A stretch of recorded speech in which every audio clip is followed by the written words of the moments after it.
ఒక్కటి కూడా మనకు ఒక్క హామీ కూడా బీజేపీ పార్టీ ఇంతవరకు నెరవేర్చకపోయినప్పటికీ కూడా బీజేపీ ప్రభుత్వం అధికారంలో ఉంది అంటే దానికి కారణం చంద్రబాబు గారు, పవన్ కళ్యాణ్ గారు బీజేపీకి ఇస్తున్న మద్దతు. వాళ్ళు కూటమి కట్టారు కాబట్టి బీజేపీకి వ్యతిరేకంగా మాట్లాడరు. ఇంకోవైపు జగన్మోహన్ రెడ్డి గారు ప్రతిపక్షంలో ఉన్నారు.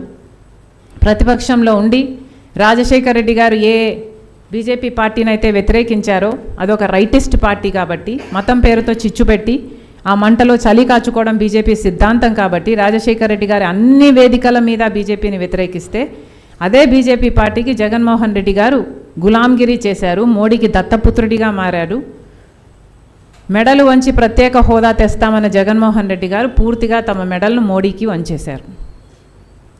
ఇప్పటి వరకు కూడా జగన్మోహన్ రెడ్డి గారు మోడీకి దత్తపుత్రుడుగానే వ్యవహరిస్తున్నారు. అధికారం లేనప్పటికీ కూడా ఇప్పటికీ బీజేపీకి వ్యతిరేకంగా జగన్మోహన్ రెడ్డి గారు ఏమీ మాట్లాడటం లేదు.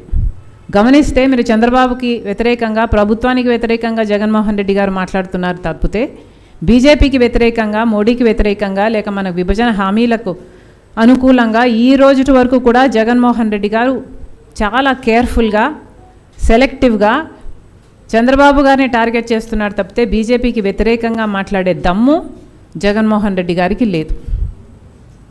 ఈ నేపథ్యంలో బీజేపీని వ్యతిరేకించగలిగిన నిజాయితీ ఉన్న ఏకైక పార్టీ కాంగ్రెస్ పార్టీగా మిగిలింది.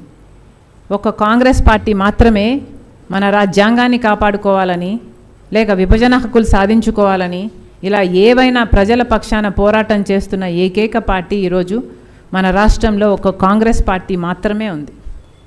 కాబట్టే ఈరోజు కాంగ్రెస్ పార్టీని బలోపేతం చేసుకునే దిశగా ప్రతి జిల్లాలోనూ ఈ కార్యక్రమం, ఈ పర్యటన చేశాం.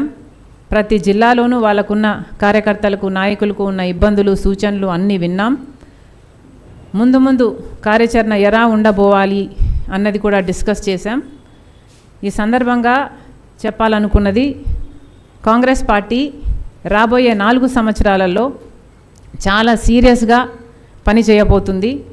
ఈ 4 సంవత్సరాలు కాంగ్రెస్ పార్టీ బలోపేతం చేసుకోవడానికి దేవుడిచ్చిన అవకాశంగా భావించి ఎక్కడికక్కడ ప్రజా వ్యతిరేక సిద్ధాంతాలపై, విధానాలపై ప్రభుత్వం మీద, బీజేపీ మీద పోరాటాలు ముమ్మరం చేసే దిశగా మేమందరము కృషి చేయబోతున్నాం. ఈ వేదికగా